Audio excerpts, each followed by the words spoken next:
Assalamu alaikum wa rahmatullahi wa barakatuhu. Brothers and sisters, today I want to talk to you about the concept of something called al-ayn, which means the evil eye. I get these questions all the time. And before I talk about it, I just want you to know not to get paranoid about what I'm about to say. And that al-ayn, or the evil eye, or envy, or people who jinx you or are jealous of you and things are going to go wrong, this is very, very rare. Now, Islam does not support superstitions and supernatural things. However, sometimes there are things that happen around the world which we just can't explain or don't understand fully. And the Quran comes and talks about it a little bit, and Prophet Muhammad, peace be upon him, talks to us to know how to protect ourselves and identify it. So al-ayn literally means the eye. And the Prophet, peace be upon him, did say, which is narrated or collected by Sahih al-Bukhari, he said, al-aynu haqq, the evil eye is real. In all of the biography of the Prophet ﷺ's life, and in all of the history of the Khulafa al-Rashidun, which is about 30 years or so, I only came across 2 or 3 instances where it reported something about the eye. One of those instances is actually reported in An-Nasa'i and Ibn Hibban, one of the hadith collection books.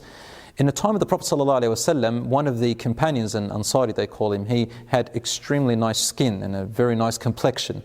So he took his shirt off and went into a river, and when he came out, another companion saw him, and he was so amazed and amused by the way his skin was and his body was. So he said, "Oh, not even a virgin woman inside of her oasis." It's a common thing the Arabs used to say. In other words, he says he's got even nicer and cleaner, softer skin than a woman inside of her oasis. Immediately the man fell to the floor and he became sick and couldn't move with extreme fever and I don't know what. The Prophet, peace be upon him, heard about it and they brought him, and then he said, "Do you know who said such and such, or do you assume anyone?" And they said yes, it was obviously that man. So he brought him and he said, "Ala barakt," which means, why couldn't you just say Tabarakallah? Oh, how God has blessed him. And that's one of the things you say when you are amazed or amused by something that you see. So what happened after that was that he got the man to wash himself with some water, and he put this water in certain ways onto the sick person. He was cured by the will of Allah, and obviously he's the messenger of God who did that. Now, brothers and sisters, Allah tells us in the Quran to seek refuge in Him from every envious person. وَمِن شَرِّ حَاسِدٍ إِذَا حَسَدَ, from every envious person when they envy.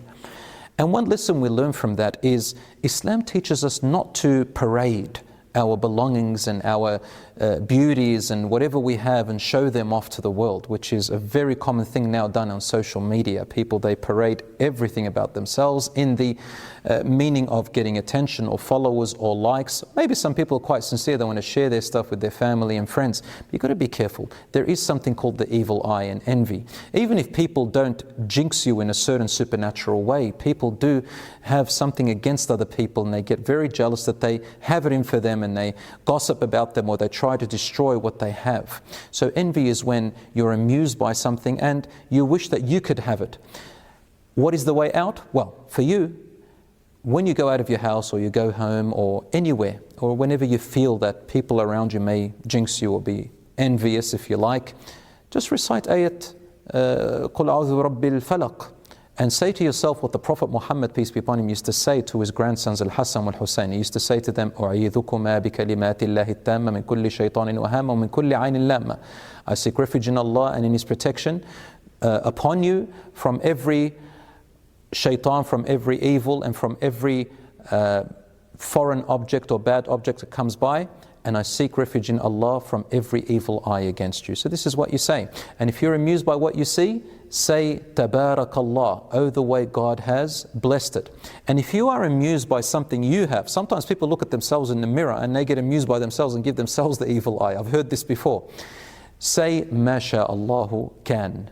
Or you can say MashaAllah, or you can say MashaAllah La quwwata illa billah. And this, we get it from Surah Al-Kahf, the story about the 2 men with one of them had a garden, and he was so amused by what he had built and what he had planted, and he said, "Oh, this is the best," and he was so boastful and was ungrateful. And then the righteous man says to him, "At least say MashaAllah, La quwwata illa billah, oh, what God wills, and there is no power except in Allah." He refused to say it out of arrogance, and Allah subhanahu wa ta'ala wanted to teach him a lesson from this. The next day a storm came and took it all away. So brothers and sisters, we learn these lessons to show us that in Islam, it's not good character to show off our stuff and to parade it. There are other people who are not fortunate like us. Some people, they may look at other people and think, well, I wish I had what they have. And with Muslims, we have compassion towards each other, even with that sense. At the same time, you don't want people to envy you. So brothers and sisters, be humble. And as the Prophet ﷺ said, "Man tawada'a lillahi rafa'ah." Whoever humbles themselves for the sake of Allah, Allah will lift them. And wealth at the end of the day is about your happiness, your righteousness. You love your iman and yourself, and you want to improve yourself, and you appreciate whether you have a lot or a little. Finally, I saw a little kid today who said, "Look how rich I am." He's got 2 $5 notes. And I said, you know what? A wealthy person is not the person who's got a lot. A wealthy person is the one who knows how to manage what he has, even if it's a little bit. So brothers and sisters, enjoy your time, enjoy yourselves, enjoy what Allah has given you. Be grateful, say Alhamdulillah, say MashaAllah, and say Tabarakallah, and watch how happiness will creep into your life, inshaAllah ta'ala, with no fear. Wassalamu alaikum wa rahmatullahi wa barakatuh. Actually, I want to say one more thing. Some people, they resort to all sorts of superstitious stuff, thinking that they're going to protect them. Like there's this little tiny bead that they buy, it's blue, or they buy this gold necklace with a little blue eye in there, or they get a horseshoe, or they get all sorts of talismans and charms and amulets. Brothers and sisters, all of these are what we call shirk. Shirk means making partners with Allah. They have no power. Stones have no power.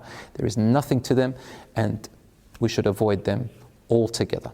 Oh, some people may ask, well, what if I wear those amulets and that blue eye just for good looks? Well, yeah. If it's for good looks, it's not making partners with Allah subhanahu wa ta'ala, because you're not believing that that stone has any powers that God has. You just want to wear it because it looks nice. But still, prefer not to wear it, because we're kind of promoting that belief, because so many people still believe in it, and it causes anxiety, mental illnesses, paranoia, trauma, fear. A Muslim doesn't need all these mental problems. Assalamu alaikum.